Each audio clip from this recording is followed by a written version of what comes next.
Alhamdulillah kita panjatkan rasa syukur kehadrat Allah SWT kerana kita dapat hadir bersama-sama pada malam ini. Alhamdulillah kita lihat hujan pun sudah reda. Tadi penganjur dia kata, dulu petua orang tua-tua, kalau hujan dia kena ada pakaian mesti dibaling atas ni. Jadi saya tahu ada penganjur. Dia suruh pakaian pengurusi pakatan baling. Saya tak sanggup kan. Jadi kalau kita lihat, kita tahu bahawa musim ini musim tengkujuh. Ini realiti kita. Kerana kita tahu bahawa pilihan raya ini diadakan dalam musim ini, dia cukup menyukarkan kita. Sebenarnya kita boleh menjangkakan pada masa-masa ke depan itu bagaimana cuaca yang akan berlaku. Ini baru permulaan kalau kita lihat. Melaka, baru sehari dua ni kita boleh lihat pusat-pusat perpindahan sudah mula dibuka. Terutamanya di kawasan-kawasan yang terlibat dengan kawasan Alur Gajah ini. Alur Gajah ini banjir takkan selesai selagi kerja-kerja tebatan banjir Alur Gajah ini tak selesai. Saya fikir macam mula-mula kita pimpin Kerajaan Negeri Melaka itu baru dibincang tebatan banjir Duyung. Itu tahun 2018. Jadi kita setiap bulanlah kita peringatkan tebatan banjir Duyung, tebatan banjir di Duyung itu baru sekarang ini dibuat tahun 2022. Maknanya mengambil masa 3-4 tahun. Bincang baru boleh selesaikan untuk uruskan banjir di kawasan tebatan banjir Duyung. Sebab itu kalau kita lihat di Alur Gajah, di Gadik, ada kawasan-kawasan tebatan banjir yang sepatutnya dibuat untuk menyelesaikan masalah banjir dalam negeri kita. Tetapi saya fikir semua ini memerlukan dana yang cukup besar. Satu kawasan tebatan banjir menelan belanja lebih daripada 150 juta ringgit. Mungkin sampai kepada 200 juta ringgit. Jadi semua benda ini untuk menyelesaikan masalah rakyat dalam negeri dan juga dalam negara kita perlukan wang. Sebab itu negara kita bukan tak ada wang. Negara kita ada wang. Negara kita bukan tak kaya. Negara kita kaya. Kalau kita tengok simpanan reserve KWSP saja ada lebih daripada 400 bilion ringgit. Tabung haji saja ada lebih daripada 80 bilion ringgit. Bukan tak kaya. Kaya.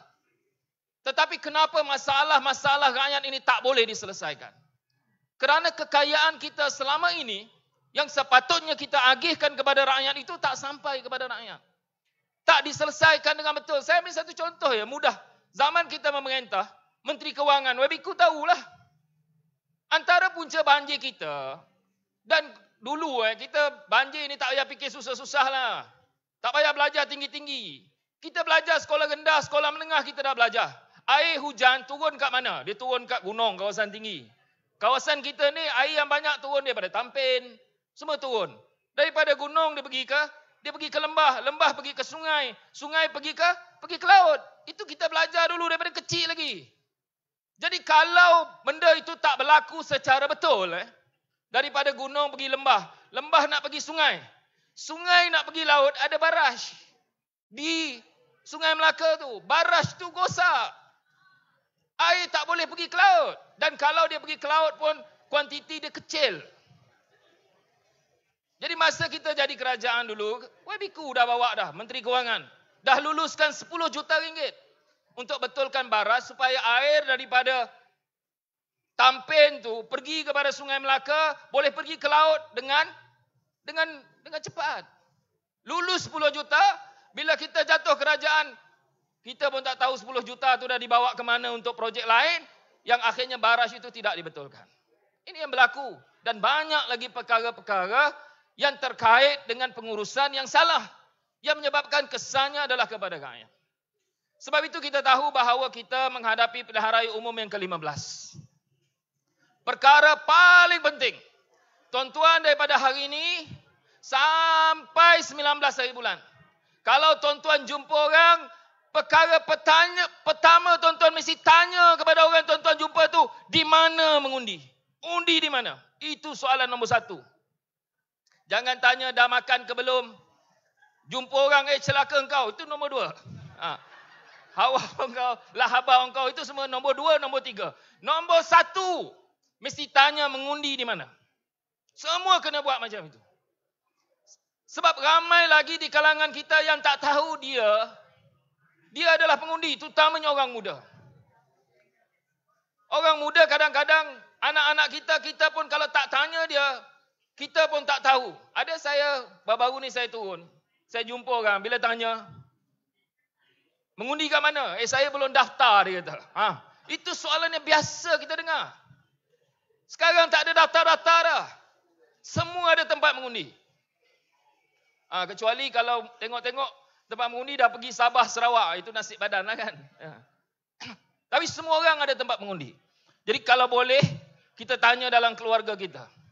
Anak-anak kita, saudara mara kita, orang yang kita jumpa, tanya dan kalau boleh bantu dia untuk pastikan dia tahu di mana tempat dia mengundi. Itu perkara paling asas. Kalau tuan-tuan nak bantu menangkan Pakatan Harapan, itu perkara nombor wahid. Yang lain-lain tu boleh. Lepas tanya dia di mana kau tempat mengundi, celaka kau lama tak jumpa, boleh. Tu boleh. Tapi perkara pertama, mesti tanya dia di mana tempat mengundi. Kenapa? Kerana undi kita cukup penting. Memang saya tahu bahawa sebahagian rakyat Malaysia, terutamanya orang muda, sudah bosan dengan politik ini. Dan memang UMNO Barisan Nasional, Perikatan Nasional mahu kita putus asa. Mereka mahu kita hilang upaya. Mereka mahu kita putus asa dan kita biarkan kerajaan ini nak rompak-rompak lah, nak rasuah-rasuah lah, nak curi-curi lah. Mereka mahu itu. Sebab itu kita jangan putus asa. Jangan ada rasa putus asa. Kalau tidak jadi macam Wabi Sani kata. Undi BN, mampuslah kita. Yang akan terkesan perjuangan kita hari ini, yang akan terkesan kalau kita tidak membuat keputusan betul, berusaha untuk membetulkan negara kita, kita semua. Negara akan terkesan dan negara akan jauh mundur ke belakang. Dan hari ini kita boleh lihat, tak payah bandinglah kita dengan Indonesia, tak payah bandinglah kita dengan Thailand, tak payah bandinglah kita dengan Singapura. Kita sudah jauh terkebelakang dengan negara-negara ini pada hari ini. Kalau kita tak mempertulkan balik landasan pemerintahan dalam negara kita. Sebab itu ini yang paling penting bagi kita. Biar mereka nak kata apa, Perikatan Nasional memang hari-hari dia serang kita. Saya tahu dia serang DAP. Dan saya selalu sebut kenapa mereka serang DAP dalam Pakatan Harapan. Kerana dia tahu bahawa DAP adalah tunggak paling penting dalam Pakatan Harapan untuk menegakkan sebuah rumah itu. Begitulah juga dengan PKR. Begitulah juga dengan Amanah. Dan kita ada teman-teman baru daripada APKO, daripada Muda. Kalau Muda, besok dia jadi kuat, Muda pula. Muda liberal, Muda anak muda tak tentu arah, dia akan jadi serangan itu. Tapi serangan hari ini dia serang DAP, serang PKR, serang Amanah. Dan macam-macam tuduhan yang dibuat kepada kita. Saya selalu sebut, perjuangan Islam kita adalah perjuangan untuk menyatukan umat manusia ini. Yang selalu disebut oleh Sayyidina Ali, perjuangan kita ini adalah perjuangan yang disebut sebagai ukhuwatul insan. Perjuangan untuk menyatukan manusia ini. Itu sebab ummah ini kita sebut umat manusia. Dan kita selalu disebut dan ada teman-teman mengulangi benda itu. Kita dilahirkan, kaum yang kita ada ini bukan pilihan kita. Kita tidak pernah memilih untuk jadi Melayu, jadi Cina, jadi India, jadi Kadazan, jadi Dusun. Tak pernah pilih itu. Tapi kita lahir-lahir, tengok-tengok macam Sani ni. Sekali tengok macam Cina, tapi tengok Melayu. Jadi kalau kita lihat ini bukan pilihan kita, kaum bukan pilihan kita, kenapa harus kita salahkan antara satu kaum dengan kaum yang lain? Yang menyebabkan negara kita menjadi lemah. Kita sesama manusia, sesama insan ini dalam negara kita menjadi lemah kerana politik perkauman yang dibawa kepada kita. Sebab itu Pakatan Harapan, teras politik kita adalah politik nilai. Kita bersaing siapa lebih baik antara satu dengan yang lain. Kita jadi menteri. Dulu kita ada menteri perumahan. Yang berhormat Ampang dulu. Ini lompat juga tu kan. Saya bila jadi ketua menteri dulu, bulan 8 2018. Bulan 8 2018. Kita jadi kerajaan bulan 5 2018. 5, 6, 7, 8. Bulan 8 saya dah serahkan kepada Kementerian Perumahan Kerajaan Tempatan 10 tapak tanah yang sepatutnya dijadikan rumah rakyat di negeri Melaka ini. Bulan 5 kita jadi kerajaan, bulan 8 kita dah bagi 10 tapak tanah yang sepatutnya jadikan perumahan rakyat. Sampai hari ini tanah itu kosong ya. Kalau kementerian itu benar-benar mahu tolong rakyat, paling tidak daripada 10 itu, 2 rumah sepatutnya dah siap dah ini. 2 tapak itu sepatutnya sudah disiapkan perumahan rakyat yang harganya sekitar antara 80 hingga 150 ribu ringgit. Sepatutnya dah siap dah. Tapi tak ada jiwa, tak ada keinginan nak tolong rakyat. Sebab itu saya tahu antara masalah besar rakyat Malaysia adalah masalah perumahan. Terutamanya orang muda. Saya selalu buat perbandingan senang dengan anak saya. Saya masa mula-mula kerja gaji saya RM2,100. Masa itu rumah kos sederhana berharga RM65,000 di Taman Desa Idaman Duran Tunggal. RM65,000, gaji jurutera masa itu permulaan dia RM2,100. Hari ini anak-anak muda yang ada ijazah memulakan kerjaya dengan gaji RM2,000. Dengan rumah yang sama berharga RM220,000. Tuan-tuan boleh bayangkan apa jadi pada negara kita. Dia senang ya, kita nak tahu kemampuan kita boleh beli rumah tak boleh beli rumah adalah kita kira gaji tahunan kita kali dengan 5. Itulah harga rumah yang kita boleh beli. Kalau gaji kita RM2,000, kita nak beli rumah, kita nak tahu berapa harga rumah yang mampu kita beli adalah kita gali dengan 24,000 kali dengan 5. Sekitar 100,000. Itulah harga rumah yang mampu kita beli. Tapi sekarang ni mana nak dapat macam itu? Macam mana kita nak meneruskan kehidupan? Sebab itu sebenarnya kerajaan ini tidak memberikan fokus kepada rakyat. Tak ada penilaian, tak ada sistem dan tak mampu untuk menyelesaikan masalah ini. Dan sepatutnya kerajaan ini memikirkan bagaimana menyediakan perumahan untuk di bandar. Anak-anak muda. Dulu kita pernah buat. Bukan tak boleh. Boleh. Beri rumah sewa kepada anak muda harga RM150. Orang kata tak percaya boleh beri rumah sewa. Boleh dibuat. Rumah sewa RM150. Hampir 500 rumah boleh disediakan untuk orang menyewa.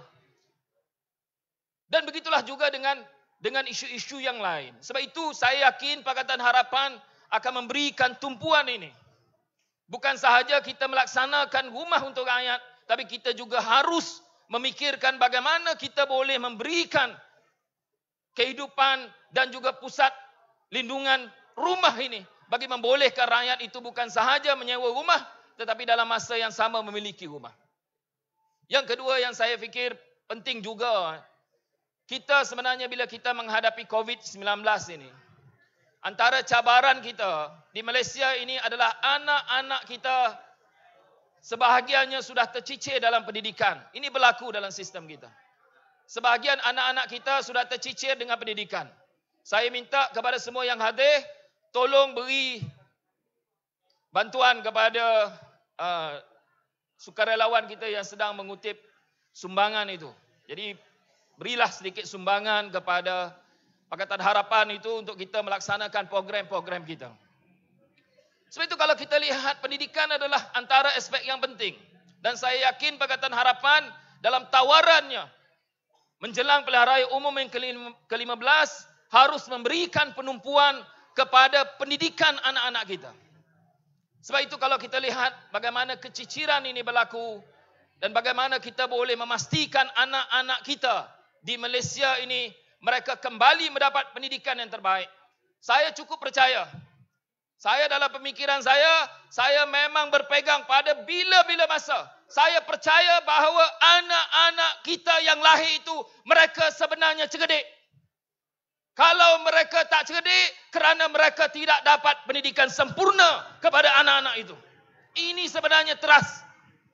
Ada anak kita, dia tak pandai belajar, akademik dia tidak baik. Tapi kadang-kadang dia ada apa? Dia ada keupayaan, dia ada keberanian. Itu adalah potensi anak-anak kita. Dan ini sebenarnya yang harus kita lakukan. Dan Malaysia mesti menuju ke arah itu. Anak-anak kita sama ada dia pandai belajar, sama ada dia berani, sama ada dia kuat, sama ada dia pintar, sama ada dia mempunyai potensi-potensi ini. Kalau pendidikan itu boleh mengangkat anak-anak ini, sebenarnya Malaysia boleh berjaya. Sebab itu ini antara aspek penting dan saya yakin tuan-tuan yang hadir pada hari ini, macam yang disebut oleh rakan-rakan saya, pilihan raya yang lalu, tugas kita hari ini adalah mau pertahankan 4 kawasan parlimen kita.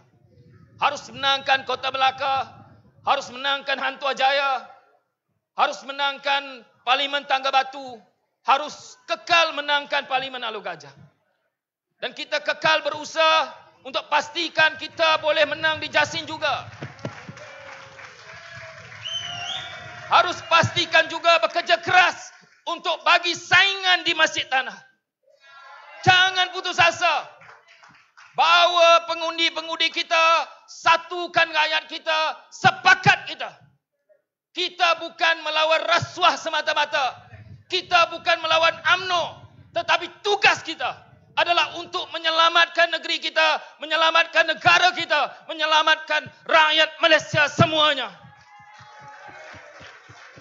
Sebab itu, yakinlah kita bahawa kita boleh melakukan ini semua. Kita boleh membawa perubahan walaupun kita satu orang dengan satu undi. Itulah kekuatan demokrasi.